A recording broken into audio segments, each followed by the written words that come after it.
knock you down. Listen to me, many of you right now, life's got you up against the rope, and you got to do me a favor. Like, you can't give up. You can't give in. Pain is temporary. Pain is your friend. Pain is going to take you to the next level. When you going through pain, I know what you feeling. I know exactly, because I've been there. I've done that. But you got to work through it. And the reason why most of you are not successful is because every single time stuff not going your way, you give up, you quit, you let go, and people feel weakness. They feel it. You can feel when somebody's not committed, when they're not all in, when they're not dedicated. And there's another level you get to when you go all in. Winners win and losers lose. There are going to be times that you're going to be wondering, why should I keep showing up and working my business? Why should I keep at it? Why should I keep showing up to the conventions? Why should I keep picking up the phones and making the phone calls? Why should I keep fighting for my goals and fighting for my dreams? And what I want to remind you is that you got to show up for your life regardless of the circumstances. You got to show up in spite of the naysayers. You got to show up in spite of the conversation going on in your mind.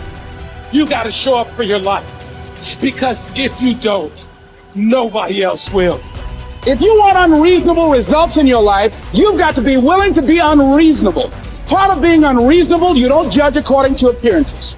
Part of being unreasonable, you can see it because you believe it.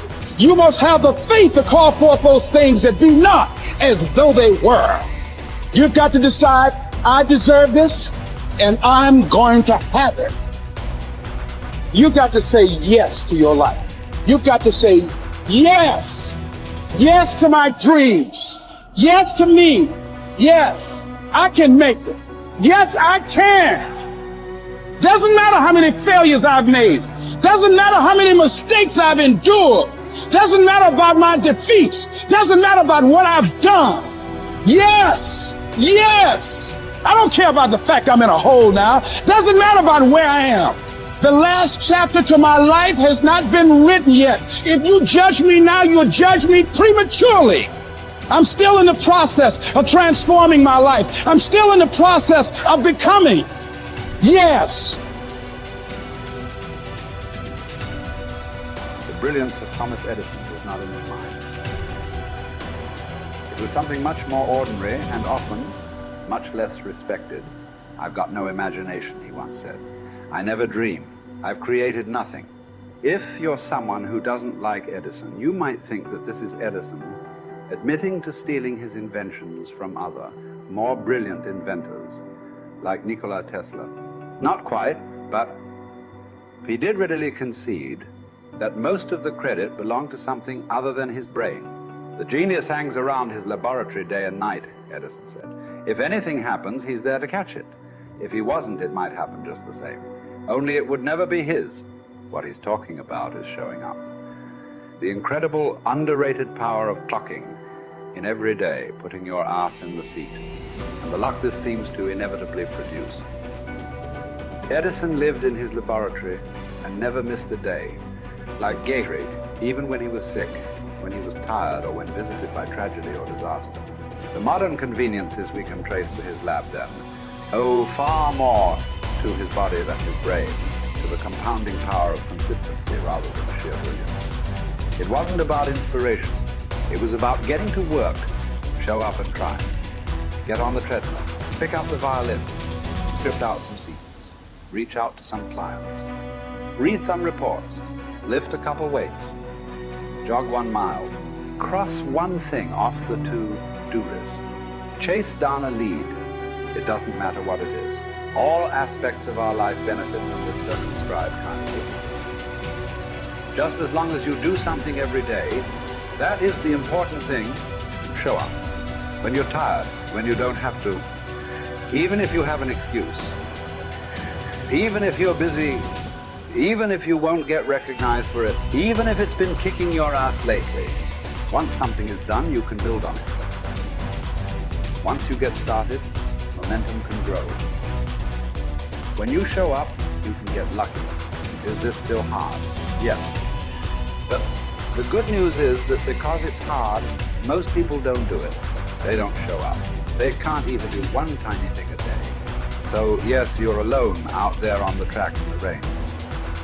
You're the only one responding on Christmas. But having the lead is, by definition, a little lonely. This is also why it's quiet in the morning. You have the opportunities all to yourself. Don't worry about setting any records. Just report for duty. No excuses. And here's the irony. This is also a way to break records. Consistency is a superpower. Day to day, willpower is incredibly rare. Lowell Getterig was a solid position player and a good hitter. But his success really was rooted in the fact that he didn't miss many days of work. It's quite likely that had he continued at his normal pace and not been stricken with R's, that he would have put up career numbers that surpassed Babe Ruth. Getterig wasn't just able to show up despite injuries and fatigue. He also had to push through ennui, doubt, and just plain not feeling it. He had slumps like we all do, but he also understood what they meant. As a minor leaguer, he had struggled at the plate and thought about quitting. The Yankees' owner sent down a scout to walk Gehrig through the very basic math of a batting average.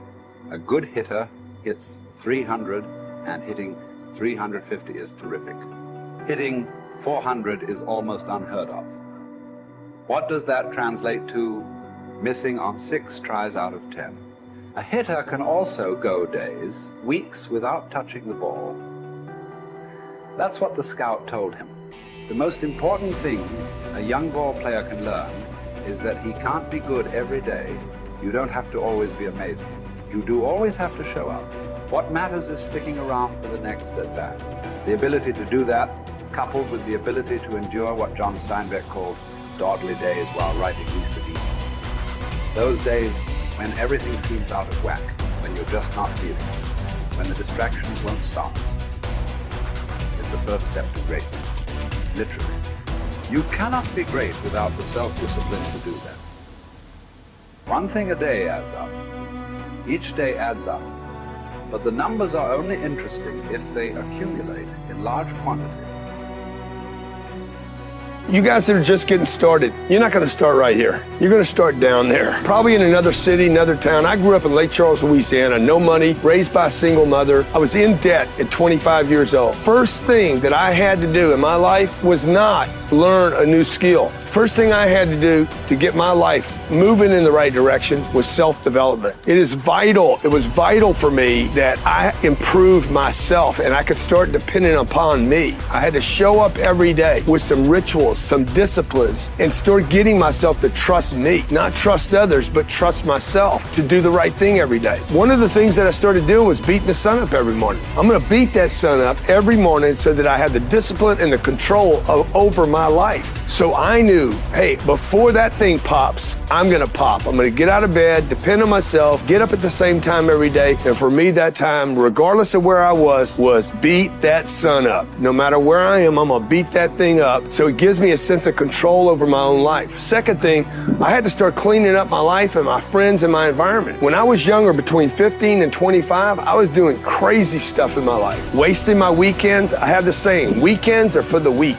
I was drinking, fooling around with a bunch of bad things, bad people. At 25 years old, I cleaned it all up. Quit going to those places. Quit hanging out with people that did not have ethics and discipline in their life. I wanted to build something in my life. I wanted to become someone. And to do that, to become someone in the eyes of the world, just beating that sun up every morning gives me the sense of accomplishment, that I did what I said I was going to do, that I woke up when I said I would wake up, and I start building respect for myself, start believing in myself so that I can go out into the world. And maybe today when I go into this meeting that I'm dressed for, they'll believe in me as much as I believe in me, and that'll show up in a contract, a deal, maybe even some money.